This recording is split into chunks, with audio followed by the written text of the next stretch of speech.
दोस्तों, जापान जो world war 2 के बाद पूरी तरह से एक शांतिपूर्ण राह पे चलते हुए टेक्नोलॉजी और मैन्युफैक्चरिंग के क्षेत्र में खुद को पूरी दुनिया में प्रसिद्ध किया है, लेकिन 2022 आते आते यह देश फिर से क्यों युद्ध का तैयारी कर रहा है। Japan unveiled a new national security strategy. Now, Japan has unveiled plans for its biggest military build-ups.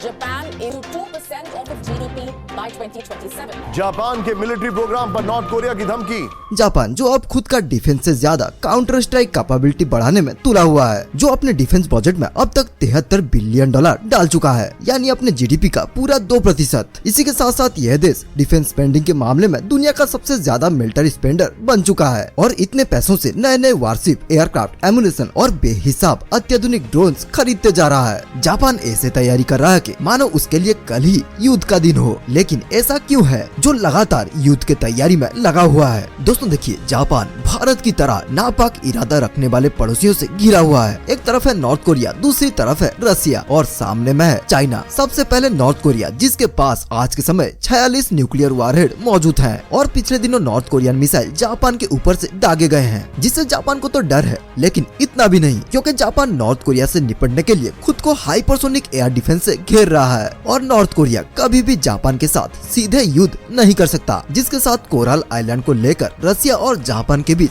तनाव तो जरूर है, लेकिन यूक्रेन में वार के बाद रसिया कभी भी और एक गलती, वो भी जापान के साथ युद्ध करके नहीं कर सकता। लेकिन सबसे बड़ा खतरा जो सामने है वो है चाइना, क्योंकि जापान चाइना के विस्तारवादी सोच से अच्छे तरह से वाकिफ है, क्योंकि यह भूख पहले जापान को ही था, जो वर्ल्ड वॉर 2 के दौरान एक के बाद एक देश को कब्जाया जा रहा था। फिर जाकर अमेरिका के द्वारा न्यूक्लियर बम गिराए जाने के बाद ही जापान का भूख थमता है, क्योंकि इन दिनों चाइना ताइवान से कभी भी युद्ध कर सकता है, जिसका सीधा प्रभाव जापान पर ही पड़ेगा। और इस चाइना सी में संकाकू द्वीपों को चाइना अपना बता रहा है, जैसे अरुणाचल प्रदेश को चाइना अपना बताता है, ठीक वैसे ही जापान के कई आइलैंड्स को नाम बदलकर चाइना अपना आइलैंड्स मानने लगता है। वहीं देखा जाए तो मिलिट्री पावर के मामले में चाइना की मिलिट्री जापान से 4 गुना ज्यादा बड़ी है। इस बात को जापान अच्छे से समझ चुका है। अगर समय रहते जापान अपने डिफेंस को नहीं बढ़ाता है तो चाइना पूरे पैसिफिक पर ही अपना दादागिरी चलाने लगेगा। दोस्तों, अगर देखा जाए तो जापान और चाइना इकोनॉमिकली बहुत ही ज्यादा सिमिलर हैं। 1990s के पहले जापान दुनिया की दूसरी सबसे बड़ी इकोनॉमी के रूप में उभरा था, क्योंकि जापान में उस समय चीप लेबर उपलब्ध होने से सभी इंडस्ट्री वहीं पर ही शिफ्ट हो रहे थे, जैसे आज भारत और चाइना में हो रहा था। लेकिन 1990s के बाद जापान की इकोनॉमी एक बबल की तरह ब्रस्ट होता है। उसके बाद जापान छोड़ ज्यादातर देश चाइना में अपना फैक्ट्री डालने लगते हैं, लेकिन देखते ही देखते 2010 आते आते चाइना अमेरिका के बाद दूसरा सबसे बड़ी इकोनॉमी बन जाती है। लेकिन वही सेम चीज अब चाइना के साथ हो रहा है, क्योंकि अब के समय में चाइनीज हाउसिंग बबल